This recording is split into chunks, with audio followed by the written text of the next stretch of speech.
Ninawasalimu popote mlipo wapenzi watazamaji wa hichi kituo, hamjambo. Karibu kwenye mwendelezo wa mazungumzo yetu. Mimi ni mtangazaji wako Bwana Ezra, ni kope lako sikio, nikusimulie yale ambayo yanaendelea katika taifa letu la Tanzania, haswa kwenye ulingo wa kisiasa.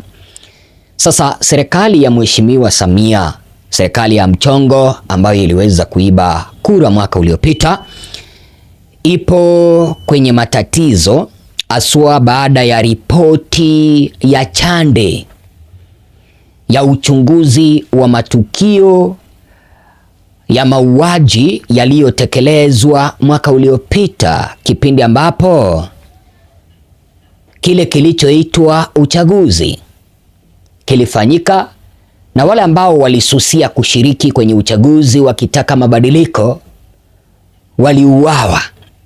Sasa Chande alitoa ripoti ambayo inasema kwamba polisi hawakuhusika kwenye mauaji, bali wananchi ndio walikuwa na silaha wakauana wao kwa wenyewe ama wao kwa wao.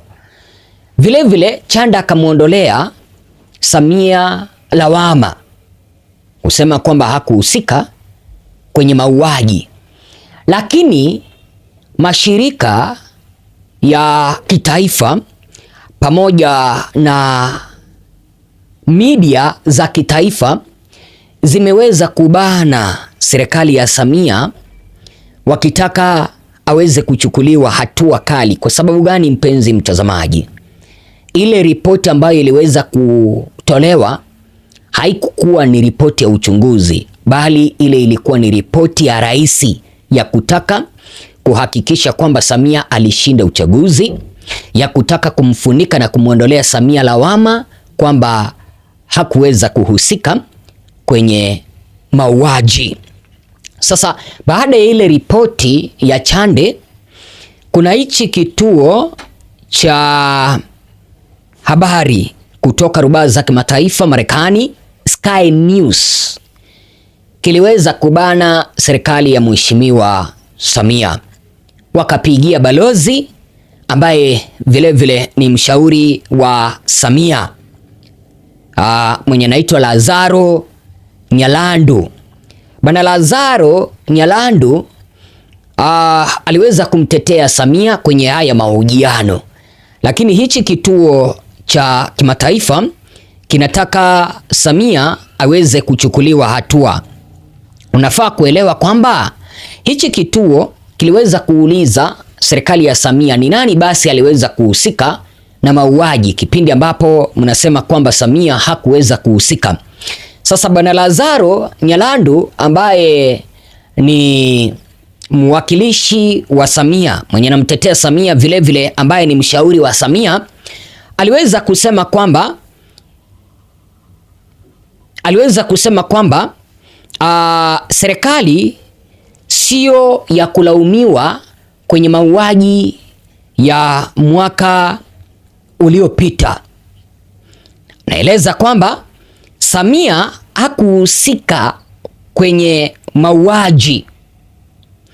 Sasa Bwana Nyalandu Lazaro anasema kwamba wale watu ambao tume ya mchongo ya Chande iliweza kusema kwamba watu 500 waliweza kuuawa mwaka uliopita. Kulingana na Bwana Lazaro, anaeleza kwamba wananchi waliweza kuuana wenyewe kwa wenyewe. Yaani anaeleza kwamba serikali iko na ushahidi jinsi ambavyo wananchi walikuwa wanapangwa kuandamana, jinsi ambavyo walikuwa wanafunzwa kutumia mabomu, jinsi ambavyo walikuwa wanafunzwa kutumia risasi. Kwa hivyo Bwana Nyalandu Lazaro anaeleza kwamba wananchi waliweza kupigana risasi wenyewe kwa wenyewe, kitu ambacho mimi Bwana Ezra ninapingana nacho. Risasi ambazo ziliweza kuwaua ndugu zetu ni risasi za polisi.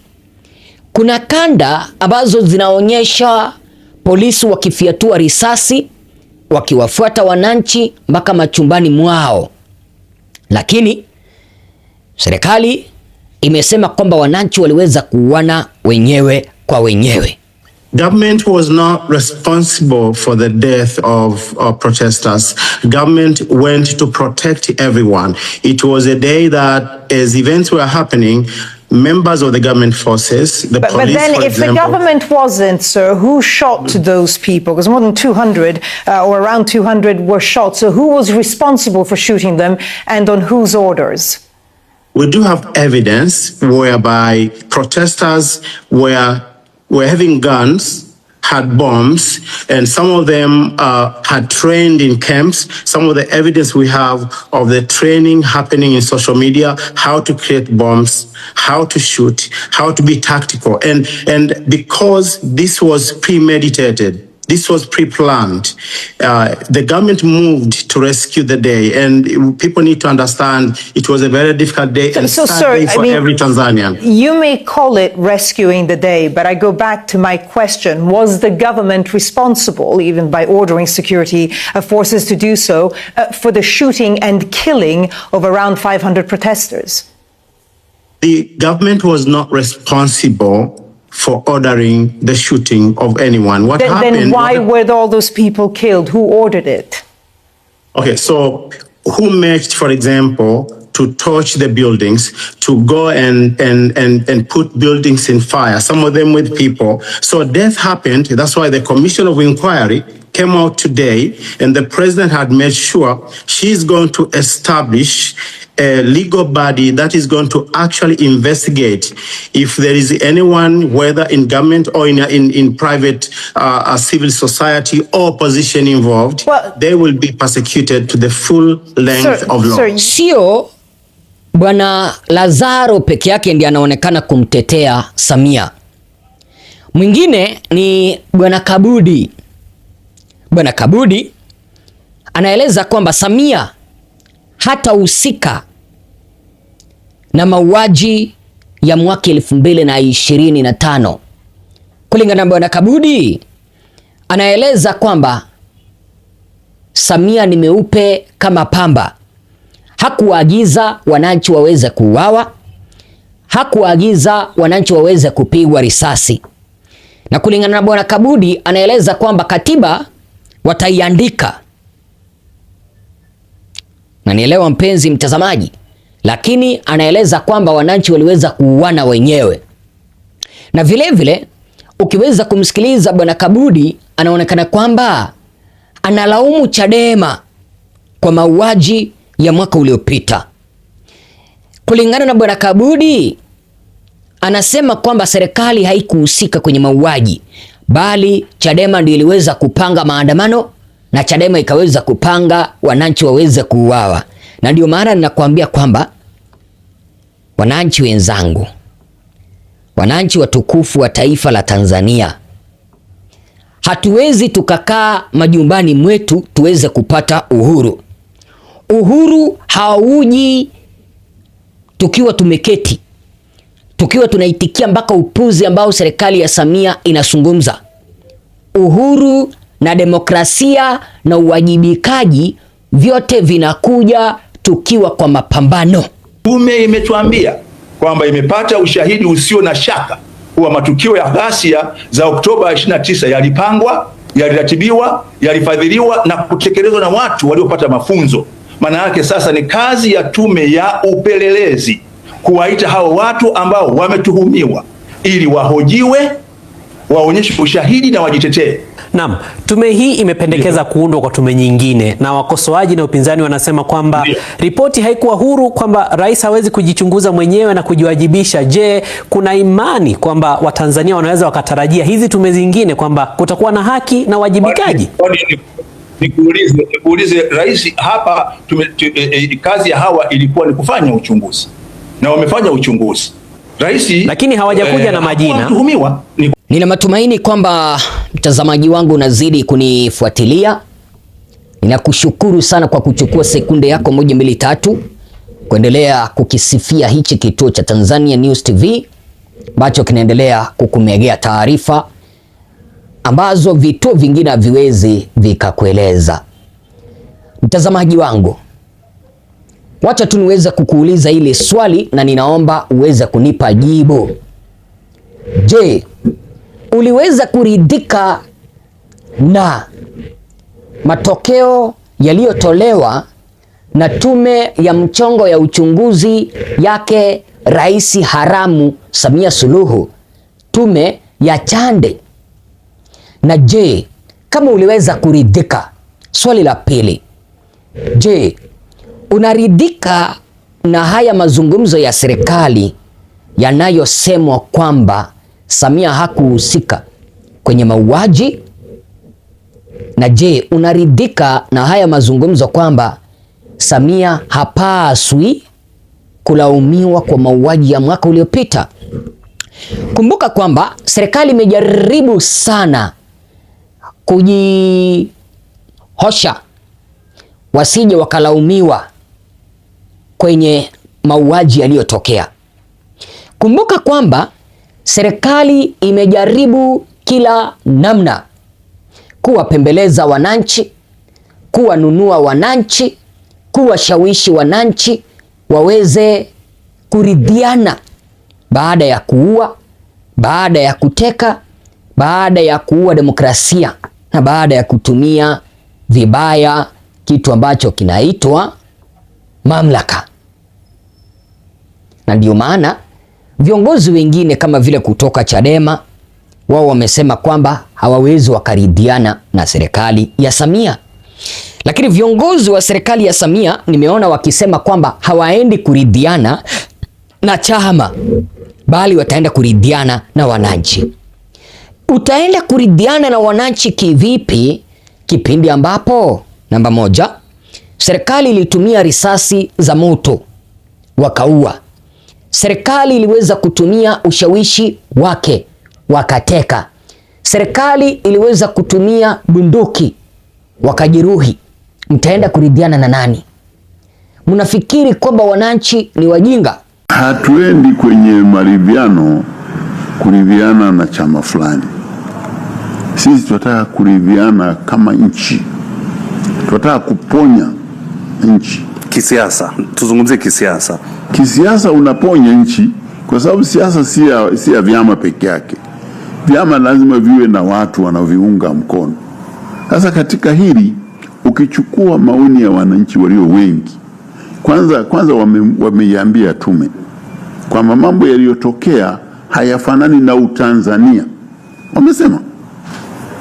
Wamesema haufanani na maadili na nchi tuliyoachiwa na waasisi wa nchi hii. Kwa mfano maridhiano, kauli amekuwa akizitoa mara kwa mara, wako tayari kufanya maridhiano endapo mwenyekiti wao atakuwa yuko nje ili naye ashiriki. Limesemwa sana. Hiyo ndio kosa bila kuingilia wanalofanya. Kwa sababu maridhiano sio badala ya sheria. Hata tume imesema turidhiane, tuunde chombo cha maridhiano, na sisi CCM tunakubali kabisa. Lakini sasa hivi ukisema lakini tume hiyo yote nimesema katika jambo hili lote kuna jinai. Umeona jinsi walivyopambanua. Upande mmoja kuna maridhiano, lakini pamoja na kuridhiana upande wa pili kuna nini? Kuna jinai inahitaji kuchunguzwa. Serikali za kitaifa, mashirika ya kutetea haki za binadamu kutoka rubaa za kimataifa, na wao wamekuwa wakitaka pawepo na tume huru ya uchunguzi ya kimataifa iweze kuchunguza mauaji ya mwaka uliopita. Lakini Samia amesimama na kauli mbiu kwamba wasije wakakubali mataifa mengine kuingilia uhuru wa Tanzania. Wasije wakakubali kwamba watu wengine wakuje kuamulia Watanzania cha kufanya. Wache nikueleze. Sio eti kwamba mashirika ya kimataifa yangetuamulia ni kipi cha kufanya. Sisi tulikuwa tunataka uchunguzi wa kibinafsi, uchunguzi huru uweze kufanyika ili tujue iwapo Samia ndiye alikosa, iwapo raia ndio waliweza kukosa. Lakini kwa sababu Samia anajijua kwamba yeye ndiye mtuhumiwa mkubwa, mwenye aliweza kuagiza polisi wakaue, mwenye aliweza kuiba uchaguzi, mwenye aliweza kuendeleza ufiraji wa wananchi, ameweza kukataa tume za kibinafsi za kimataifa zisiingie Tanzania kufanya uchunguzi. Tusikubali kurubuniwa kuharibu nchi yetu. Tusikubali kuchochewa, iwe na wanasiasa, wanaharakati, wahalifu au watu wenye chuki na wenye maslahi binafsi, kwa njia yoyote ile kuvuruga tunu ya amani yetu. Tusimame imara na kwa umoja tulijenge taifa la Jamhuri ya Muungano wa Tanzania. Tanzania ndipo kwetu. Hatuna pengine, katu hatuna pengine. Kwa tukijenga nchi yetu tutakaa kwa raha. Tukivuruga nchi yetu tutaendelea kukaa jinsi tunavyokwenda. Tutakuwa na matatizo yasiyoisha. Baada ya kusema hayo, niwatakie nyote neema na baraka za Mwenyezi Mungu. Ndugu zangu, tukikubali haya yapite, tukikubali serikali hii itubebea akili, kumbuka kwamba ndugu zetu ambao waliuawa na wakazikwa kwenye makaburi ya Kunduchi hawataweza kupata haki. Kipindi ambapo Bwana Kabudi na Bwana Lazaro wanaeleza kwamba serikali haikuhusika kwenye mauaji. Kama serikali haikuhusika kwenye mauaji, namba moja, mbona wanakataa tume huru ya uchunguzi ya kimataifa isifanye uchunguzi katika taifa letu la Tanzania? Namba mbili, kama serikali inasema kwamba serikali na polisi hawakuhusika kwenye mauaji ya halaiki ya wananchi, mbona ndugu zetu waliweza kuzikwa na serikali kwenye makaburi ya pamoja ya Kunduchi? Mbona? Namba tatu, kama serikali haikuhusika kwenye mauaji, mbona hawakututajia wale ambao walihusika kuwaua ndugu zetu, kama ni viongozi wa upinzani, kama ni raia? Kwani serikali imeshindwa kuchunguza, kuwakamata? Walikuwa wapi kipindi ambapo raia walikuwa wanauawa? Unasikia Bwana Lazaro na Bwana Kabudi wanaeleza kwamba kipindi cha uchaguzi raia waliingia barabarani wakiwa na silaha hatari, mawe, bunduki, mkuki, mshale, shime, panga, eti kwenda kupigana. Sasa serikali eti kwamba ikaingilia kati kutuliza hali, na ndio maana yule mwanahabari akamuuliza, serikali iliingia kivipi kwenda kutuliza hali? Kuwaumiza, kuwaua, kuwateka au vipi? Na ndio maana ninakuambia mimi Bwana Ezra, Mtanzania mzalendo, tuko na njia ndefu ya kufuata. Ewe mwenye maybe unatetea serikali ya Samia, kusema kwamba unaridhika na tume ya uchunguzi yake Chande, mimi kwenye simu yangu hapa niko na ushahidi chungu nzima kutoka kwa wazazi ambao zaidi ya wawili waliweza kupoteza watoto wao. Mzazi mmoja akaweza kumpoteza mtoto wake wa miaka 5. Walifuatwa mpaka dukani wakapigwa risasi. Mtoto mwingine ni miaka 20. Alifuatwa akiwa anarejea nyumbani kutoka kazini, akapigwa risasi akaaga dunia. Alafu Samia atakuja kutueleza kwamba wananchi walifuata mkumbo.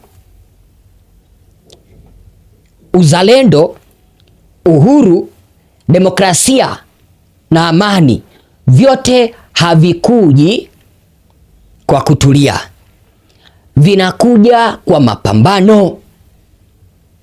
Hii serikali imezoea watatufanyia mabaya alafu tutanyamaza. Kama ndugu zetu waliweza kulipwa wakaandamana, Mbona wasiwataje wale ambao waliweza kulipa ndugu zetu wakaandamana? Hatuwezi tukauziwa propaganda na serikali kipindi ambapo walihusika kuwaua ndugu zetu kwa sababu ya uchu wa madaraka. Wazo lako ni lipi?